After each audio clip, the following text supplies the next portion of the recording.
Good evening, ex-Winterview, back one more time, again with another brief dialogue with his dear friend Annastacey, once again driving in the automobile on the way home from work.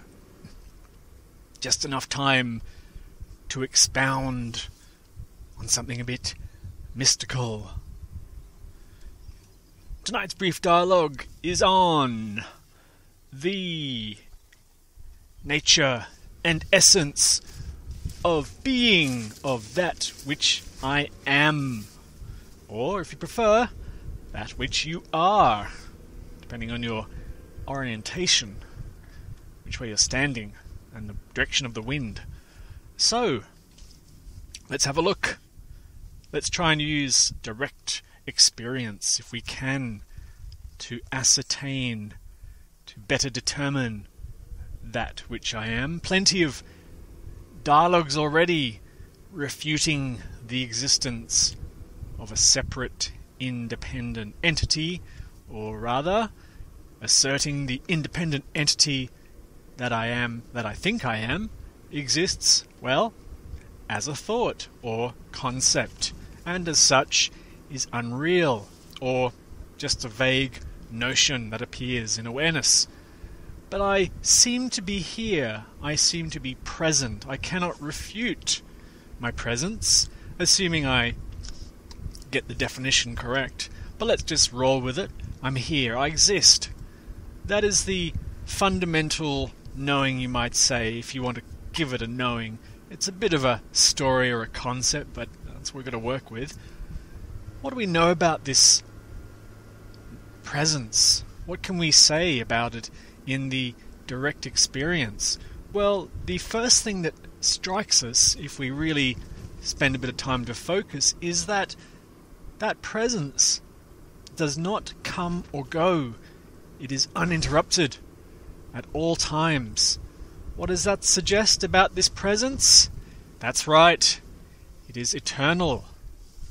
It's a big call, however we just have to go with direct experience, and as no one has ever had an experience of their non-existence, as in they've only experienced their own presence, then we have to roll with its eternity.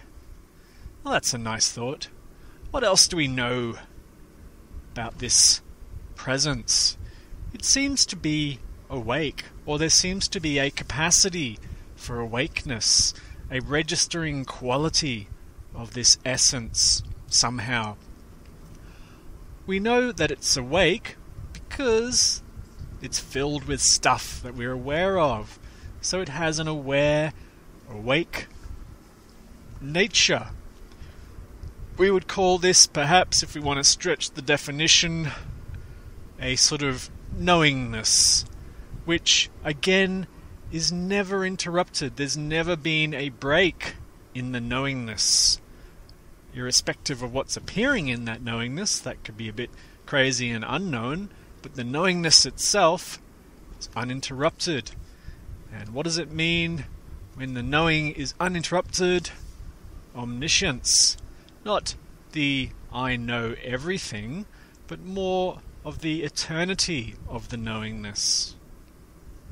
And the last quality, this one's a little bit harder to discern, a bit harder to determine perhaps in the turmoil, the tumult of one's day-to-day existence, but we can get a flavour of it in relaxation and meditation. So we notice when we relax, when we take some time to chill out and our thoughts quieten down, the world starts to become an afterthought perhaps in awareness.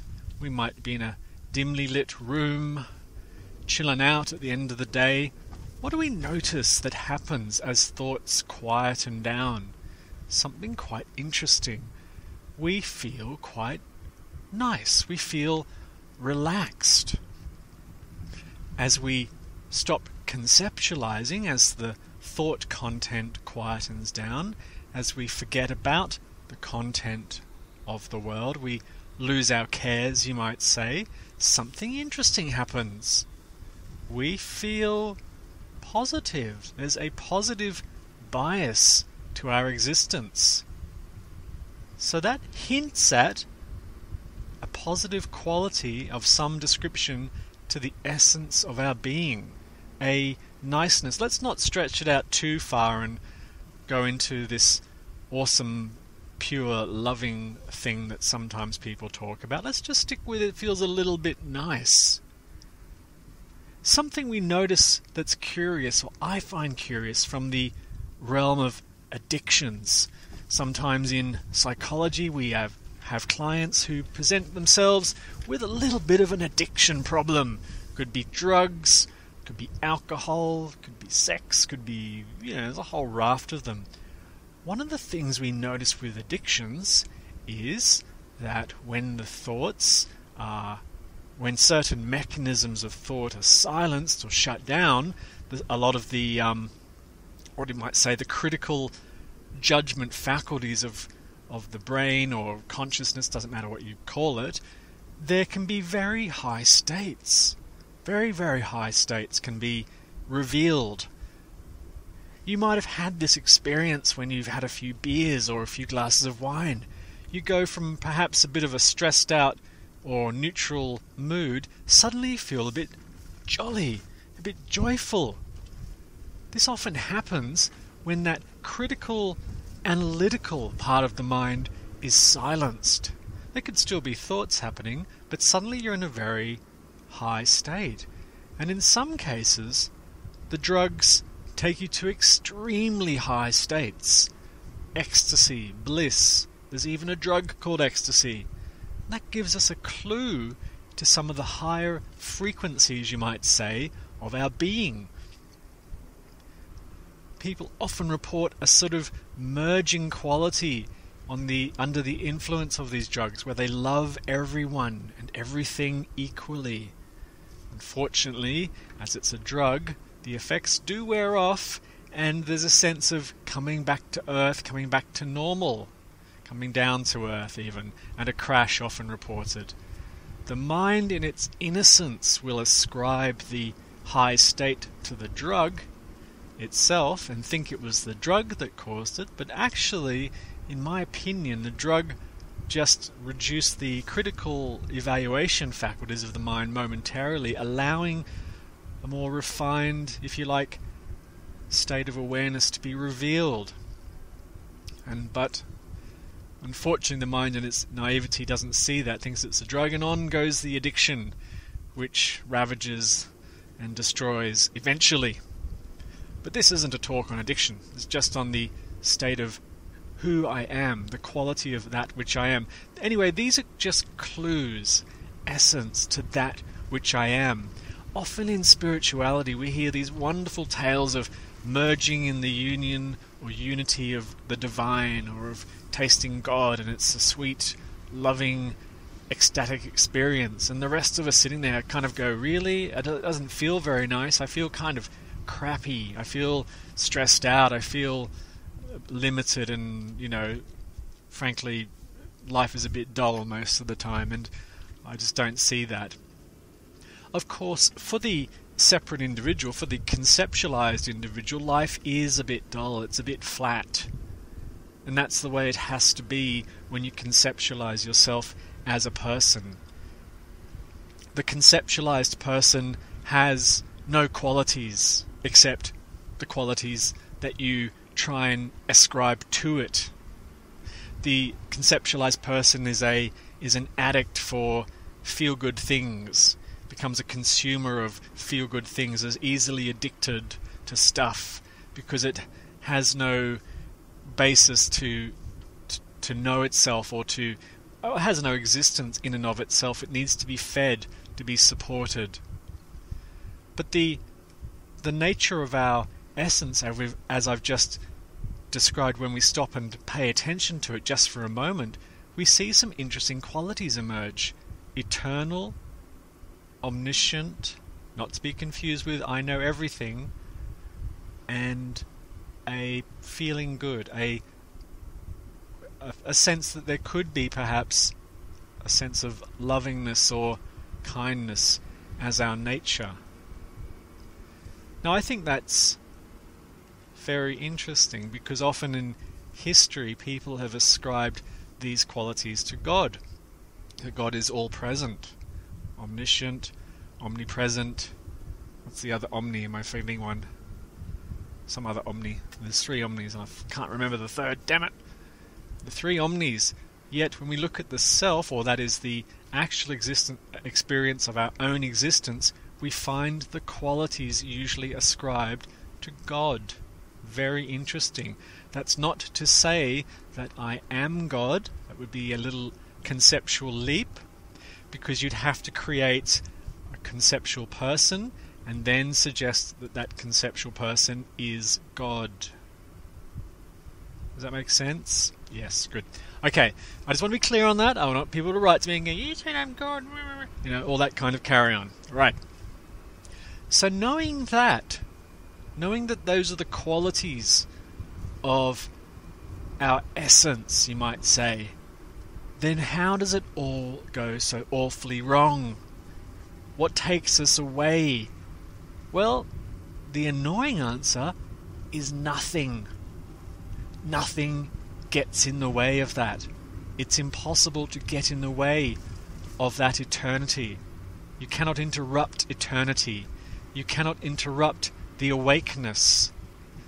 The awakeness is always awake. Nothing unawakes you. Now the last quality is a bit of a funny one, this feeling good quality. It does seem that there are large portions of the day in which I do not feel that good. I feel a bit miserable perhaps, or a bit depressed, and so on and so forth. So this is a hard one to really reconcile, and I do agree it's very difficult.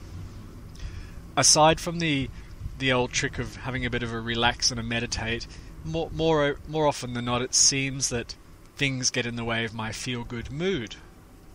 That's when I guess we have to look at the entire thing in a experience of being in a slightly different manner.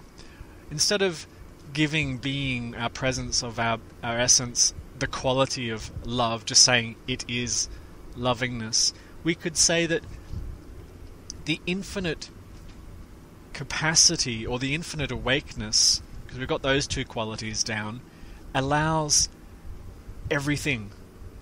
There's nothing that's forbidden, you might say, in the awareness, in the experience, in that awakeness. Awakeness doesn't judge anything, right?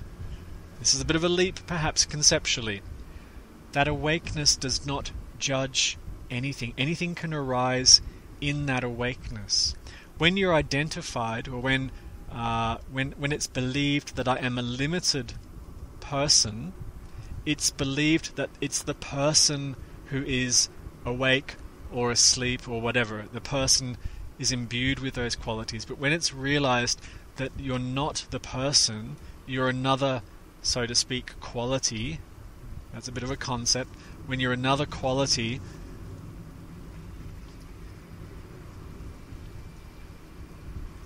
then the idea that the person is experiencing moods up and down become, in some ways, I want to say immaterial, but it's a funny one, because they still affect the person. These moods still come and go, but the moods are all allowed, you might say, and allowed is a funny word. That the awakeness allows everything. It's not. There's no judgment there, if that's a better way of saying it. So you can have the most awful experiences arising in your awareness, along with the most amazing experiences, equally allowed or equally able to be present in that awareness without judgment. Which brings maybe around the idea of that sort of more godlike quality of beyond judgment. It's not that there's no judgment about it, it's unjudgeable. The appearance is unjudgeable. Therefore the actions and the behaviors, the manifestation as a totality is unjudgeable. It can't be judged, so to speak. The appearance can't be judged. So that essence that I am is beyond judgment. It cannot be judged. The person who is conceptualized can be judged. And that judgment arises in the appearance based on the concept of a person, based on a whole raft of social norms and ideas and rights and wrongs and beliefs and all sorts of stuff that can be used to judge the person. But I'm not the person. I'm not that person. I don't know what I am. I seem to be this awake, eternal awareness that allows everything that is beyond judgment. And that beyond judgment-ness, you might say, suggests a lovingness, even though that might not be experienced, might not be felt. So, I don't know, I know that it's hard to, you want the love. Who doesn't want the love? We want to do something to see that love. So if I was to say one of those really sort of pithy spiritual statements like everything is love, I am love, you are love, it's not taken on board. It's hard to take that on board. It's so like, really? You're trying to tell me I'm love because I just had the shittest day ever? What are you talking about? And if I am love, well, show me, prove it. Make me feel love because I want to feel a bit of that. That would be really, really good. Thank you very much. You see, but then that's the person talking. That's the person longing for that love. And the person will never have it, unfortunately. The person will never have that love. The person appears in that love. Nothing is judged. The person isn't judged. It's beyond judgment when it's in the appearance.